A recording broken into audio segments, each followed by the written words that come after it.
Today on Your Money, Your Wealth podcast number 363, you've heard Joe say not to make your trust the beneficiary of your retirement accounts. Today he'll explain why. Plus, are withdrawal restrictions and required minimum distributions good reasons to transfer out of the Thrift Savings Plan, or TSP, at retirement? Big Al explains how alternative minimum tax, or AMT, works, and the fellows discuss strategies for health savings accounts, or HSA, contributions and restricted stock units, or RSUs. HSA, AMT, TSP, RSU. It's a nice, healthy acronym salad to celebrate Joe's recovery from COVID. Visit yourmoneyyourwealth.com and click Ask Joe and Big Al on air to send in your money questions as an email or a priority voice message. We'll kick it off with how to handle stock acquisition of a company you hold in your retirement account. I'm producer Andy Last with the hosts of Your Money, Your Wealth, Joe Anderson, CFP, and Big Al Clopine, CPA. Welcome back, Al. We took a couple of week hiatus. We did. Happy holidays, all that stuff. And the holidays are done and over. I know, and I was in Maui after that, volunteering at the Kapalua Golf Tournament, which was awesome. Yeah. Loved it. Sounds good. Yeah, I'll do it next year. Yeah. I was in a basement in Arkansas. I know you were. With COVID. Yeah, you were. Great times. You're good now, right? Great holidays. Because we're a little, I guess we're 6 feet apart. Yeah, I'm totally fine. Negative. Okay. Yeah, this thing lingers, though. Yeah, that's what I've heard. I feel fine. It's Yeah. just a little lingering. Yeah, right. So I'm going to have a really cool radio voice. This is what we've been dreaming about. Exactly. Nice and deep and snotty, just what you need. Really needed COVID to take me over the edge. Good. This will be our best show ever then. Andy, let's see. Who do we got on deck here? There we go. Hello, Al, Andy, and Joe. Happy holidays. This is Hubby and me from Tennessee. I have a question about a stock acquisition that's in my IRA. I own stock in Company A, and it's held in my IRA account with Fidelity. The acquisition of Company A is in negotiation with Company B, expecting to occur in 2022. Company B intends to make a tender offer for $95 per share for Company A, which has been trading around $80 per share. Company B wants outstanding shares from Company A to be retired. How do I handle this? How do I make sure I get contacted by Fidelity about this tender offer? I should get the Company B share equivalent of 21%, assuming the exchange at 95 goes from what it's currently trading at. Since this is in my IRA, there should be no taxable impact until I sell the new Company B stock, and then the money will be received and taxed as ordinary income. Please advise and confirm, and as always, thanks again for your help. Owning 2 rescue mutts and driving a 2018 Santa Fe. Santa Fe. Yeah. Hubby and me from Tennessee. It's a nice rhyme, isn't it? Yeah. Sid has actually emailed us multiple times before, and this is the first time that she's called in. And one time she actually said, Hubby and me from Tennessee, and you ran with it, Joe. That became her name. So she stuck with it. Okay. Thanks for reminding us. Sure. Very good. So Company A is buying Company B. That happens all the time. So this would be an acquisition by Company A buying Company B, and it would be common, right, in a public company for Company A to have to offer more than the current share price. That's how they get the whole company to be able to do this. So it's actually, I think the good news is this will all be handled. You'll get the paperwork. Being the owner of the IRA, you'll sign the paperwork. Fidelity will get what they need because it'll happen naturally. I mean, these are public companies. Yeah. I'm assuming. Yeah, you would think so, right? Right. It's held at Fidelity. It would have to be a public company. So I think as long as you sign the paperwork that you get from Company B to buy out Company A, it should happen automatically in your IRA. I think. I don't think there's anything more you have to do. Right. I wouldn't overthink it. Yeah. I would just keep an eye on it. Whenever the transaction happens. Yeah. The Company B is not going to want any Company A shares outstanding, so they'll track it down wherever it's located. Yeah. Right. You'll have to send them the statements. They'll know it's in your IRA. So I think it's whatever paperwork you get to sign and whatever they ask you, like statements, whatever, send it to them, and it should happen naturally. Very good. Let's see who's next. Hey, Andy, Joe, and Big Al. Thanks for taking my call. This is Fish Sean Wu from Winter Springs, Florida. And I had a question about traditional IRAs, Roth IRAs, and 401ks, and why it is not a good idea to leave your trust as a beneficiary. I recently set up a trust, and before listening to you guys, I had the trust as a beneficiary. I was hoping you guys could explain why this is a bad idea. Now for the important part. I drive a 2013 Toyota Tundra pickup truck that has never met a gas station it does not like. I don't have any four-legged friends, or three-legged for that matter, but I do have 25 African cichlids in a 75-gallon fish tank. Thanks for taking my call. Great show. Fish Sean Wu. Yeah. I mean, we have the coolest listeners in the world. So the reason why it's a bad idea to name the trust the beneficiary of a retirement account is because most people do not have the appropriate trust set up. Sure. And secondly, now with the elimination of the stretch IRA, it doesn't really protect the monies, because everything has to be distributed out in 10 years. So a few things. Here's the rules. If you name a trust a beneficiary of a retirement account, there's basically a few things that have to happen. Because a trust is an entity, it doesn't have life expectancy. So let's say that Fish Sean Wu names his children or grandchildren or nephews, nieces, friends, or whatever. They have to be identifiable. They have to be people as the beneficiary. But he also has, maybe 5% of the beneficiary of his trust to, the African, Fish Society. So yeah, that could be. So that messes it up. It messes it up because every beneficiary needs to be identifiable. And prior to the Secure Act that eliminated the stretch IRA, you could stretch out the life expectancy or you could stretch the tax out of a retirement account over the life expectancy of the beneficiary. And, people would set up subset trusts because they would take the life expectancy of the oldest beneficiary and then they would go into smaller trust and things like that. The Supreme Court a few years ago also identified retirement accounts that are a beneficiary account would be subject to bankruptcy and things like that because it wasn't real. It was the deceased's property. It's not the beneficiary's property. So people would want to set up a trust there to protect it against certain creditors and things like that. So if you set up a trust appropriately, it made a lot of sense. But it had to be a see-through or look-through trust. So it'd have to look through the trust itself and look at the beneficiaries and identify, the people that are the beneficiaries of the trust. So to recap, all beneficiaries need to be people. Otherwise, it screws this whole thing up. Correct. Second is that, it's got to be a legal document, no big deal. Third is that there's a delivery requirement. So the trust documents need to go to your custodian, such as like Fidelity or Vanguard, TD Ameritrade, Charles Schwab. And so there's issues there because it's an entity. It's not a person. So before you would just name a person and the stretch IRA would automatically happen and sounds, everything would be fine. The trust would kind of blow up the stretch. Now with the elimination of the stretch, so people are naming trusts. So then I could get really in the weeds here, depending on if it's a discretionary trust, if you're going to hold cash in trust or not. The short answer is here, Fish Sean Wu, is that if you want to control the money from the grave, then you would want to set up a trust. So you don't trust your beneficiaries. You're like, all right, Big Al, you're my beneficiary. I don't trust you with the money. Yeah, I'm going to spend it all in the first year. Correct. So I'm going to hold it in trust and I'm going to just give you a couple of bucks each year. Right. So that's the only reason why you would want to set up a trust today to hold that. But the problem with that strategy is that you're holding the money in trust and distributing it out, let's say, over 30 years.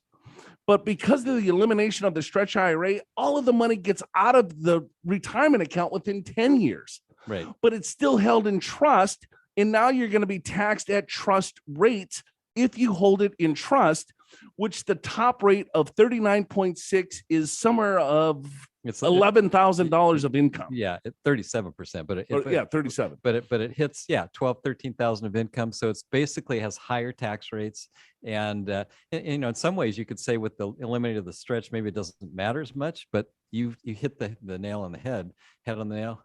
One of the two is the trust tax rates. If you're going to hold these RMDs in the trust, they're going to be at a much higher tax rate. So Fish Sean, what I want you to do is that if you do not want to control the money from the grave, right? But you're naming the beneficiary, the trust, just to make it easier on your beneficiaries. It's not making it easier. Name people, name your spouse, name your kids, name your grandkids, and make that on the beneficiary form. If you want to control the money from the grave, that you don't trust your beneficiaries, that you want to distribute the money out, then it gets more complex. Write us back or give us another, a question and saying, hey, I don't trust my beneficiaries. Give me some options of what I can do to control the money after I'm gone that's sitting in a retirement account. Make things as easy and straightforward as possible for your beneficiaries. Give your loved ones a document that contains everything they need to know about your life, your accounts, and your estate in the event of your passing. Download our blank estate plan organizer from the podcast show notes at yourmoneyyourwealth.com. Fill out everything from your financial account details and insurance policies to your contacts and your final wishes. Put it in a safe place and give a copy to your family. Don't forget to update it regularly. To get your free estate plan organizer, just click the link in the description of today's episode in your podcast app, and you'll see it right there under free resources just before the transcript of today's episode. Hey, Joe and Big Al, this is Cass from Mississippi. I drive a Chevy Equinox 2013. People say what they drink too. Coke is it. That's it. And I have two Toy Fox Terriers named Boss and Smash, and they are tiny and tough. So, if anybody breaks into my house, hey, be ready. So my question is about the TSP. There's two reasons that I think I should transfer out of the TSP once I retire in 10 years. So that gives you guys plenty of time to answer this question. One is when you withdraw funds, you don't have the choice of withdrawing from just the bond fund. And that was kind of my plan to help, stay rebalanced over the years. But you have to withdraw in equal increments from all the funds. And I'm wondering, is there some kind of workaround for this that I don't know about, or is it not terrible? Because I don't understand how that's good. But this is the great TSP, so, I don't want to give up on it. And the other thing is with like a regular Roth in my Vanguard, I know I'm not going to have to take RMDs from that, but the TSP Roth, you do have to take RMDs. So another thing I'm not crazy about, do you think these two reasons are big enough reasons to transfer out of the TSP after I retire? I just wanted to get you guys' thoughts on it and see what you think. I appreciate all your help and your good advice, and the podcast is great. I love it. Stay cool. Ooh, Cass, kind of gave me goosebumps. That's a great accent, isn't it? Wouldn't it be fun to talk like that? Stay cool. Yeah. It's like, wow. Cass, how you doing? I want to meet Boss and Smash. Yeah.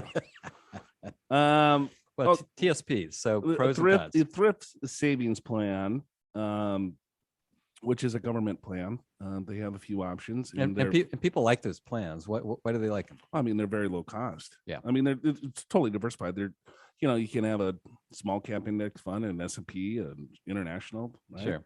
So the TSP, it's a great plan, very inexpensive, and it kind of does a trick in regards to global diversification without the complexity of 1,000 different funds. Kind of on autopilot in a way. Sure, depending on what you want, and then they have target date funds. Yeah, right. I mean, you have to pick your investments. I get that.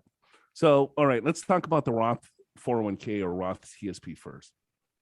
So if you have a Roth IRA, there is no required minimum distribution. If you have a Roth 401k and TSP basically falls into the 401k family, that Cass is right. She has to take a required minimum distribution from that account. She can roll the Roth into a Roth IRA, and then that avoids the RMD altogether. So you can take the TSP part and roll that Roth and roll that to a Roth IRA, but you could leave the other part? I don't think so. You have to do it's all or nothing? I'm not 100% sure. Okay. As you can tell, we are super prepared. We're tight on super this one. tight on this. But that's an easy easy you fix. can find out if that's possible. Then that's an easy answer on that one. Right. And usually we would just roll everything. Yeah. Right. However, if that's the case, you definitely want to get the Roth into a Roth IRA. Yeah. That avoids the RMD. You know, especially if you don't need the money or you want to control your distributions. Right. In regards to her taking money from just the bond fund, I believe they changed the TSP rules recently over the last few years, because she's right. You could take one distribution from the TSP account per year. And when you did take the distribution, it needed to be pro rata. Yeah, meaning an equal amount from each share or relative portion from each share, depending upon what you own. Correct.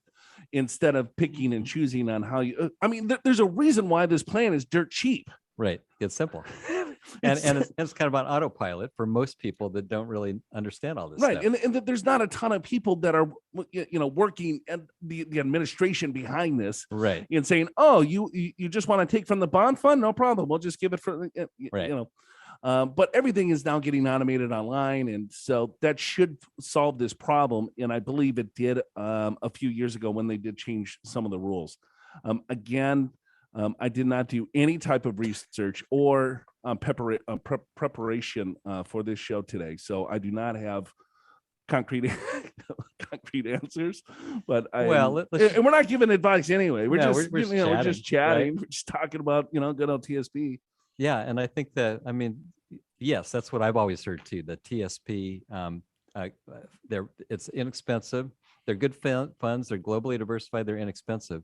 You can get good funds outside of a TSP that are very inexpensive nowadays with ETFs and index type funds. So you can do roughly same. I think if you are interested more in self-directing and deciding Roth, well, first of all, you can go to Vanguard, and Vanguard cost is a little bit more expensive than the TSP. Not much. Though. Not much. Yeah. We're talking, depends on how much money that Cass has. Yeah. Now, let's say she has $1 million. It might cost her a few $100s more a year. Yeah, it's not significant. If you want to self-direct, then pull the money out, roll it into an IRA and a Roth IRA, and then you can pick which funds you want to sell to get the money out for your RMD. If you don't care if you want to be on autopilot, just stick with the TSP. Yeah. Well, I don't know why you're saying autopilot. Because then you don't have to worry about which funds to sell, right? Because it's just going to be an equal proportion. Oh God. That's what I mean. But that's a bad autopilot. Well, yeah, but I'm just saying. A lot of people don't care about this stuff. Right. But you don't want to sell pro rata. That's why I don't like target date funds. No, I understand your answer. I'm just saying for 19 and the reason why. Yeah, not for our listeners, but the 19 out of the other 20 people that don't listen to our show, they probably don't even care. They'll just it's easier, simple. Yeah, it's a lot easier. But if a market is down 20%, you want to sell from the bonds, not the stocks. Or if the stocks are up 20%, you want to sell from the stocks. But there is a quick workaround, which is if you have to sell pro rata, then just if you want to buy more stocks, then sell some of your bonds that are left to buy more stocks. You can rebalance that way. Cindy writes in. I guess we ignored Cindy for quite some time, Alan. We did. Okay, well, let's get to it then. All right. I guess sometimes we don't get your emails, folks. So yeah, there was a couple of weeks there where we didn't get any, right? I don't know where they go. Then they get all upset saying, hey, I guess sometimes we have problems with the form on the website and it doesn't work, or sometimes people have problems actually getting the form to submit properly. And so then I get calls from people saying, hey, have you gotten a call from me or an email from me? And then I just tell them, you know what, just email me directly. That way I can make sure it gets on the show. So that's what we did in this case. Got it. Okay. Says, hello, Joe. Wow, I can't even say my own name. Wait, did you say Joel? I don't know what the hell I said. Oh, God. Hello, Joe, Alan, Andy. I really enjoy your TV and radio programs and appreciate you sharing your wealth of knowledge in such fun and entertaining way. I have a tax question regarding AMT, alternative minimum tax. I tried contacting the IRS for an answer, but no help there.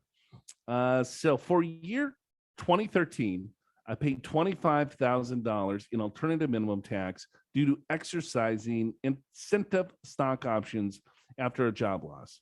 in subsequent years, my income did not require AMT payments, and I received credits totaling $20,000 for the tax years 14 through 18. Due to being unemployed during 2014 and most of 2015, my income was very low, which made the AMT credits for 14 and 15 only $229 and $733 respectively. The credits were higher for 2016 through 2018. However, the total credits received from 2014 through 2018 were $5,095 less than the $25,418 amount of the AMT paid for 2013. Amounts for the line 25 and 26 on Form 8801 for 2014 through 2018 are shown below. Now I know why we probably ignored the question. Kind of technical. Yeah, never received it. Sorry, Cindy. Is there any way I can still get the remaining $5,095 back, or is it too late? So she's looking for an additional tax credit through AMT. So let me translate. All right. So alternative minimum tax is a alternative way to calculate income taxes. It came about in the 1950s or 1960s when it was thought that certain wealthy individuals weren't paying their fair share of taxes. They were loading up on deductions, right? And so the IRS and our politicians came up with an alternative way of calculating taxes, similar but slightly different rules. And everybody, I don't care who you are, everyone has to calculate their taxes both ways, and whichever is higher, that's the tax you pay. Now, many of us have never heard of it because our regular taxes are almost always higher than our alternative minimum taxes. But there are situations where it flips and the alternative minimum tax, or AMT, is higher than the regular tax. And that would be in Cindy's case, because when you exercise incentive stock options, it's not considered regular income on your W-2, but it is considered an alternative minimum taxable income. So in other words, you have higher income for AMT purposes than regular purposes. Yeah, they look at it as income for AMT purposes, but not for your regular and so taxes. Yeah, so as a consequence, in this example, back in 2013, Cindy's AMT taxable income was way higher than her regular taxable income. That's why she owed the higher alternative minimum tax. Because she exercised stock options. Yeah. And some companies give incentives, some people give non-qualified. Right. So on incentive, right? So she exercised and it created a lot larger taxable income, but it was a lot larger taxable income on the Altman schedule, not necessarily her regular schedule. You got it. And so the way the tax forms work is you always pay the higher of the two, but the way the tax schedule works is you pay your regular tax and then you pay an extra tax for AMT. Even though you're paying the AMT tax, it just shows up in two spots. So in her 2013, she paid an extra $25,000 of AMT tax. Okay.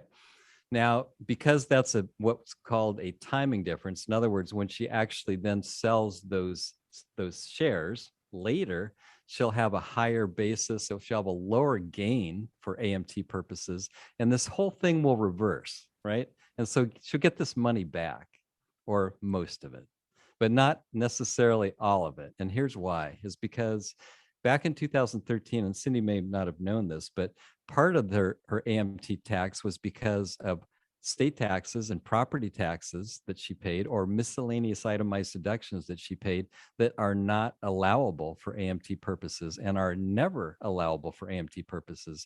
Therefore, it's not a timing difference. You never get a refund of that part of the AMT tax. So I don't have the tax. So the $25,000 that she paid in alternative minimum tax, some of it was because of the incentive stock options. You got it. Some of it was for other deductions. That's right. And so just round numbers, 25,000 AMT tax, 20,000 of that tax was because of the incentive stock options. 5,000 was because of, call it state taxes, property taxes, miscellaneous, whatever, right? So therefore, when she filed tax returns later, she got credits of $20,000. So she's wondering, wait a minute, I should get another $5,000 back. And unfortunately, Cindy, no, you got what you were entitled to. because 5,000 of that tax was related to things that do not turn around, are not timing differences. So that's why. It's a great question. Probably lost a lot of our listeners, but anyway, that's the answer. Yeah. We can look at our stats During this part of the program, it'll go way down. How many people tuned out? We had 20,000 downloads, but at that part, everyone just like disconnected. It was like 3. We had Cindy and her mother. Oh boy! All right, we got Ken from Fremont.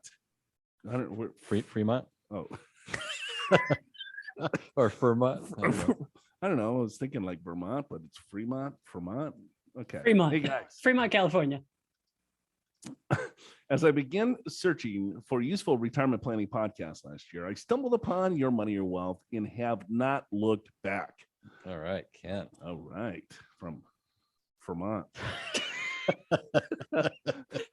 The stumbling could be related to the West Coast style IPAs I tend to favor. Ooh, now that, okay, Ken, you and I are the same. Yeah. I appreciate the time you give to your listeners and the useful insights I gain from your show. I write a 2013 BMC Grand Fondue. Is that right? I think it's Fondo. Fondo. That'd be my guess too. But He rides. It's a motorcycle. but it also has a cheese thing in the back. That's what a fondue is. Actually, it looks like it's a bicycle. Oh, Really?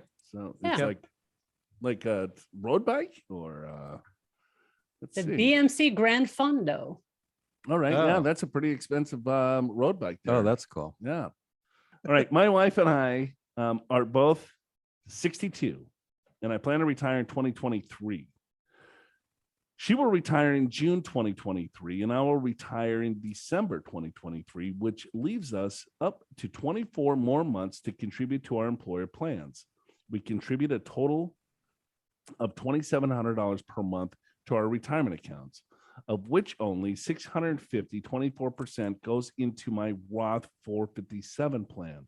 We're wondering if we should go all Roth contributions for the remaining time we are working and contribute to our 457 and 403B plans. About 20% of our $1.2 million retirement savings is in Roth. As we begin retirement, income from my CalPERS pension is approximately $65,000 a year. Our Social Security is an estimate $60,000 a year, and we will begin a few years later, ages 67 and 70. When we retire, we will begin withdrawing approximately $25,000 to $40,000 a year from our retirement accounts as a bridge to Medicare and Social Security, and to help fund our more active early years, pension and Social Security income will be taxed. Would contributing a greater percentage to Roth accounts now be advantages and give us more growth or income options in retirement, even though we would be paying significantly more income in payroll taxes today? Thanks, Ken P. from Fremont, California. Or Fremont, whichever you choose. Okay, so he's got a couple years. He's 20% of his $1.2 million, a couple $100,000 is in Roth. Okay. He's got a good pension of $65,000, plus his Social Security is going to cover most of his living expenses, because he's going to take a bridge to spend a little bit of money from the 401k of $25,000 to $40,000 until Social Security comes in to play, as he's pushing Social Security out until 67 for his wife and 70 for him. Should he just load up on Roth and say, you know what, maybe pay the tax and start building a little bit more tax-free, because only 20% of our overall portfolio is in Roth. I mean, at the end of the day, let's say you go all Roth. Yeah. What's he going to have? Like 23% now in Roth? Well, it helps, but It does. Yeah. But it still have a significant part in regular. But it's, so that right now the 24% tax bracket goes to taxable income of about 320,000. So I'm assuming, I shouldn't assume, Ken, but let's just say your taxable income between you and your wife is less than that. I'd go, I would go Roth, because that's a good rate. That same bracket is going to be probably taxed at 25 to 28 to even higher with alternative minimum tax in 2026. So I think that would be a good way to go. I would not. I would agree with you. Yes. Absolutely. Yeah. Not disagree with you there. I knew you would say that because you always say go maximum Roth, but especially in this situation, because a couple years away from retirement, we're in low brackets right now. Right. So you look at the top, it's $340,000 to the top of the 24. Oh, there you go. 340. Yeah. Excuse me. Where the top of the 25% tax bracket is going to be, let's say if the tax rates change today, where they're expected to change in a few years, the top of the 25% tax bracket is at $180,000 of taxable That's right. income. And then you get to 28, and then you get potentially the alternative minimum tax, particularly if you live in California. So yeah, I would go Roth, and I would also consider converting a little bit too. Yeah, actually, that's not a bad call. Right. Because you're still young, you got a lot of years to grow. Or at the very least, do more conversions when you retire. If your fixed income is lower, which it probably will be, at least for a while, be without Social Security, do big conversions between, retirement and Social Security, or between retirement and RMD. Right, because he's got this bridge year that he's taking, $25,000 to $40,000 out to live off of before he takes Social Security. Because he's got the $64,000 pension, I would look and say, hey, take the $25,000 or $40,000 out to live off of, but also probably convert to the top of maybe the 22% tax bracket. Yeah, which is more like 180 taxable income. Taxable income. So 205,000 gross income, something like that. So you could convert, let's call it, you pull out your 25 or 40,000 to live off of, and you could still convert maybe up to $80,000 to $100,000 and still stay in that 22% bracket. I like that too. Having your retirement plans well defined in advance can give you peace of mind, but the best plan for you and your family is highly individualized. It's entirely dependent on your current circumstances, your tolerance for risk, and your goals for retirement. If you don't have a financial plan, get one. Visit yourmoneyyourwealth.com and click Get an Assessment to schedule a no-cost, no obligation, one-on-one, personalized deep dive into your entire financial situation with an experienced professional on Joe and Big Al's team at Pure Financial Advisors. Learn the strategies to help you make the most of your retirement and to get that peace of mind. Go to yourmoneyyourwealth.com and click Get an Assessment now. We have Tyler from New Jersey writes in. He goes, hey guys, first of all, I love the podcast. Tons of great information. I like that you don't take crap from people that send in crazy questions or leave nonsense reviews. Yeah, we just we let don't it take roll Joe out- makes roll fun out. of them. crap from no one. We do get some crazy questions. We do from time, and we try to answer them best we can. Yeah. Sometimes we make up, what the missing things are, so we can answer them. Yeah. Then we just kind of make up our own question. Yeah, right. My question, this is Tyler's, is in regard to his HSA, health savings account. On January 1st each year, I directly contribute my portion, which will be $27.50 for 2022, into my health savings account from my regular checking account.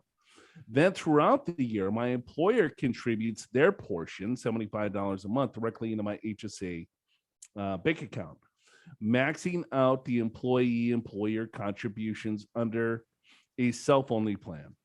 Once the money hits HSA Bank, I immediately transfer it to my HSA investment account at TD Ameritrade and put it to work in low-cost, diversified ETFs. I file the IRS Form 8889 to reduce my adjusted gross income by the contribution amount. I know that if I instead had my contributions come out via payroll, I wouldn't have to pay the FICA tax on those contributions. In my head, the FICA tax, which is 7.65% of $27.50, is about $206 of tax savings. On the other hand, if instead I invest that $27.50 right away on January 1st, I feel like my money can earn more than $206 of tax savings over the span of the entire year. Am I missing something in this equation where it would make more sense to do the contributions via payroll? Thanks for the feedback. All right, Tyler from Jersey. What do you think, Al? No, Tyler, you're not missing anything. So first of all, I agree. If you have your contributions through payroll, you don't have to pay the FICA tax on those contributions. So there is an advantage there, but the sooner you get the money invested, the sooner you have growth. If you have a 10% growth rate that's what, $270, right? If you have a 7.65% growth rate, it's the same number. My main answer is I don't really care. Yeah. Well, I because mean- you're Big Al, you got a big wallet. Because- This is pennies, $200. Because no, it's the Yeah. it's the difference between the growth and 206. It's probably $25. I mean, that's Yeah. half a dinner, Yeah, right? that's- I don't really care that much. Yeah. But the real answer is do what you want. It's not that big a difference. Oh, all right. HSA, we got a couple minutes. Let's explain that. Health savings account. For those of you that don't know what Tyler's doing, he has a high deductible insurance plan. And so what that means is that the premiums of the insurance is a lot lower. Sure.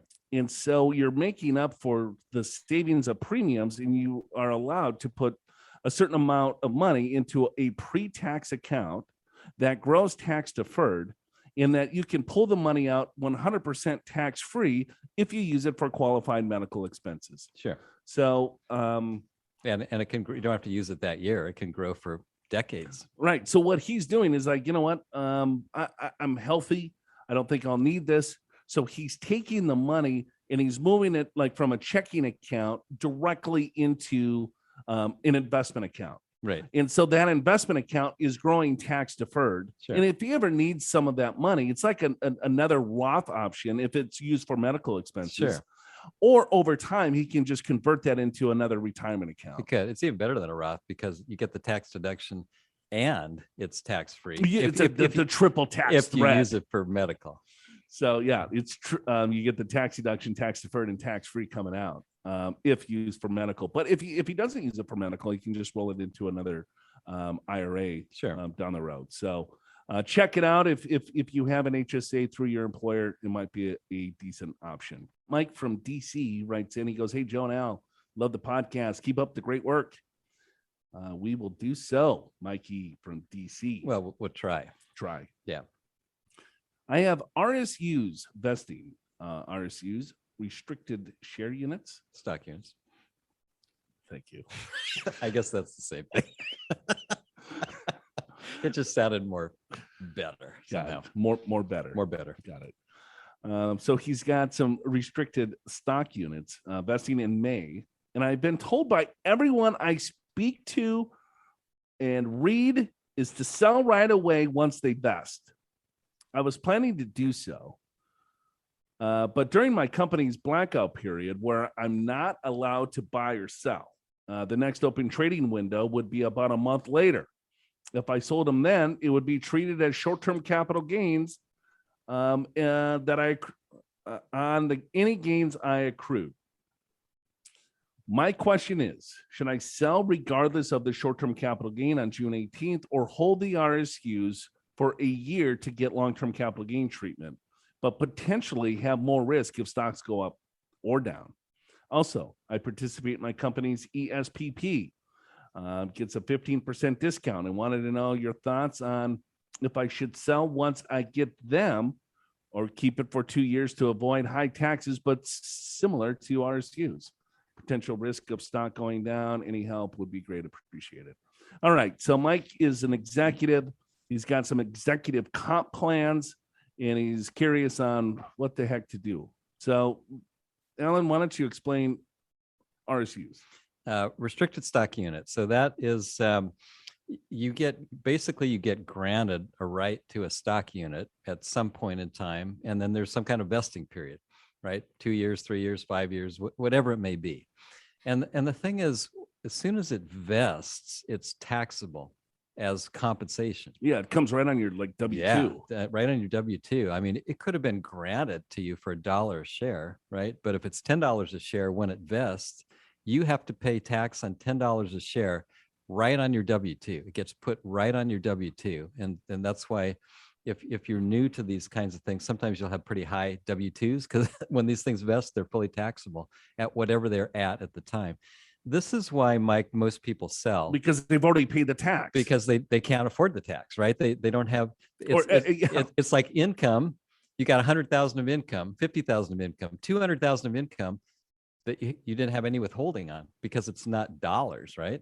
It's stock. So that's why you sell it so that you can pay the tax, because it's all ordinary income. So it's whatever federal and state tax bracket you're in, that's what you're going to have to pay. So let's say it's worth $10, and so you're paying $10 of ordinary income tax, but you owe $5 in tax, and people don't have the $5 in tax. So they're Yeah. like, okay, well, you know what? Just give me the cash, Right. because it's already showing up on my W-2. That's right. And you know, the $10, multiply that by 1,000 shares, 1,000 or shares, 2,000 or whatever the or number is. 100,000 shares. It can be a pretty big number. So that's why people usually sell. Now, in your case, you've got a blackout period where you can't do that. So I understand that. If you then sell right after that, again, it depends whether you need the money to buy to pay for the tax. Let's just say if you need the money, then go ahead and sell because you need the money, right?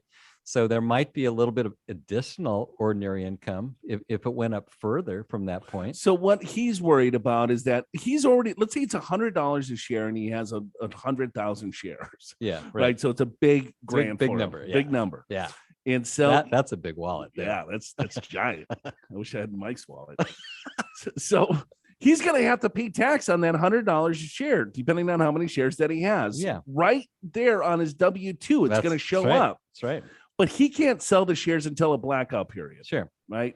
So if the stock goes from $100 a share to $150 a share from the blackout period, he's going to pay another tax on that $50 increase, That extra increase. from the vesting date. That's right. Not Not the whole thing again. Not the whole thing again. Because you already paid tax on the first 100 in your W-2. Right. Right. So now let's just say you can afford to pay the tax. And if you're bullish on the stock, you think the stock's going to go up or at least stay the same, right? If it stays the same, there's actually not much No benefit consequence at all. because there's no additional capital gain. But if you think the stock's going to go up and you're pretty confident about that, there's risk, right? Because it might not. But if you can wait a year, then you'll get long-term capital gain on that extra piece, the extra $50 in your example. But there's a lot of risk in that. And this is why most people, they sell when they vest because they can't afford the tax and they're not willing to take the risk. And then, and he's in a similar boat to other people that have RSUs, is that he's also participating in employee stock purchase plans, Sure. an ESPP. And so basically what that is that whatever organization or company that he works for, it's another incentive plan for people to act like owners of the company, right? Hey, we're giving you the opportunity to buy in company stock at a discount. Sure. So he has the ability to purchase company stock at a totally different price than the street. Yeah. So That's true. because he's an employee, he can purchase it at a 15% discount versus Al and I or anyone else has to purchase it at full price. Yeah. And furthermore, some of those plans allow you to purchase it at the lowest price over the quarter, not even necessarily the closing price. Yeah, you get the 15% discount based on a moving average. Yeah, it just depends upon the plan, right? But that could be the case, and that's a good deal, right? Because You got a 15% Yeah. locked in return. as long as you're bullish on the company, Right. If you're not bullish on the company, if you think the company might be in trouble, then don't do it because this is an investment, right? But the idea here is a little bit different than RSU because once you buy it, you have the discount. There's no taxation until you sell it. If you wait a year, it's going to be long-term capital gains. So that would be advantageous. Again, you'd only do it if you're bullish on the company. Right. Some people take advantage of these plans and then they sell it as soon as they can, even at short-term capital gains. They pay the ordinary income tax because the 15% discount might have been greater than the tax that they have to pay. So there's an arbitrage there. Well, yeah, right. That, or the fact that they think, you know what, this is really shot up. I don't think it's going to stay. Then sell it. Don't worry about the tax. Cash in what you can. Right. Because if you think about it, Mike, your income, your wages are coming from that organization. You got RSUs that are coming, so if everything is, tied in, Yeah. To your company, Yeah. a A lot of concentration. right? lot of concentration Yeah. there. But that's how you get super rich, If you got the right company. or you can get super poor. Have you ever seen The Smartest Guys in the Room, like with Enron? Yeah. Have you ever seen that movie? No, It's kind of like a documentary. I can imagine. And then they're all like, yeah, all these employees are in there and they're like, keep buying the stock. And Right. they're like, "Rah, yeah. And then, the next scene is like, oh my God, you jackass. So I'm not saying this company's Enron. No. But, all right. We'll see you guys next week. Show's called Your Money, Your Wealth. Cichlids and piranhas, Joe's voice, road bikes, and of course beer in the derails at the end of the episode, so stick around. Your Money, Your Wealth is presented by Pure Financial Advisors. Click that Get an Assessment button in the podcast show notes at yourmoneyyourwealth.com or call 888-994-6257 and schedule a free financial assessment at a time and date convenient for you, no matter where you are in the country. Chances are one of the experienced financial professionals at Pure can help you identify strategies to create a more successful retirement. Pure Financial Advisors is a registered investment advisor. This show does not intend to provide personalized investment advice through this broadcast and does not represent that the securities or services discussed are suitable for any investor. Investors are advised not to rely on any information contained in the broadcast in the process of making a full and informed investment decision. This is why Fish Sean Woo is Fish Sean Woo. Can you see my screen? He's got these African cichlids, these pretty colorful fish. Oh, those are cool. Yeah. I wonder if they're like piranhas where they would put the guy in the tank. How big are those things? Are these like I think they're little. I think they're little fish. Yeah, well, piranhas aren't that big, but they're. Have you ever seen the movie Piranha? I think so. They looked big to me. I mean, that was back in the 80s. Well, that's Hollywood for you. Well, 75-gallon fish tank. Yeah, That's it's pretty big. Yeah. I go swimming in it. Might be a With little all of bit. his cichlids. My voice is shot. I like it. I think sounds really good this week. Not so high and squeaky. Appreciate that. No. You haven't had the COVID, have you? No, No, I haven't. Because you're vegan. I'm sure. Vegan. You know, vegans don't get it. Yeah, that's what I heard. If you're a good vegan. A good way. Yeah, you're a healthy vegan. Now, I was working out this morning, and Yeah. this guy was doing a workout remotely. Okay. So the trainer was in the gym, All right. and I've never seen anything like it. Were right? you were remote? No, I'm The not trainer? remote. No. Okay. Another trainer. I'm working out with my trainer, Oh, okay. Got it. right? And then there's another trainer in the gym, like looking at an iPad. Oh, okay. Got And it. then, you know, you look in the iPad, there's another guy, and Oh. he's all right. Well, here, why don't you do some deadlifts? Got it. Okay. Right? Okay. Got it. But the guy wouldn't shut up. I would be like, first of all, I could never work out remotely. Second of all, this guy was just constantly talking about just, Everything. and I'm looking through the iPad, you know, I'd walk by, grab a drink of water, and just kind See of what he's see. doing? Yeah, the other guys, you know, just kind of sit there, bull talking. What is bull talking? They're just shooting stuff. Got it. And I'm like, oh my God, this is just a waste of time. But anyway, I was over here in the conversation. He was like, whoa, is he a good vegan? I was like, a good vegan? What is a good vegan? So anyway. Well, the difference is you can eat Oreos and still be a vegan. Got So it. there are good and bad. Oh, that's a bad vegan? That's a bad one. Good one eats like celery, Celery. carrots. That Understand. trainer dude needs to wear headphones. Oh, Yes. Jeez Louise. Let's The see. BMC Grand Fondo. All right. Oh. Yeah, that's a pretty expensive road bike. Oh, that's cool. Yeah. He rides. Which he throws in the back of his 2017 Volkswagen Golf Sport Wagon All-Track. So Oh, he can that's ride during his lunch hour. All right. Guaranteed we see Ken like cruising down, you know, like the 101 PCH. Oh, He's yeah. got the bike outfit on. You bet. With this little, And he's got a little cooler with his IPAs when he's done. right? I always see that little bike jersey, angry bastard. Oh, yeah. I'm sure he's got one of those. Wouldn't be surprised. Yep. Yeah.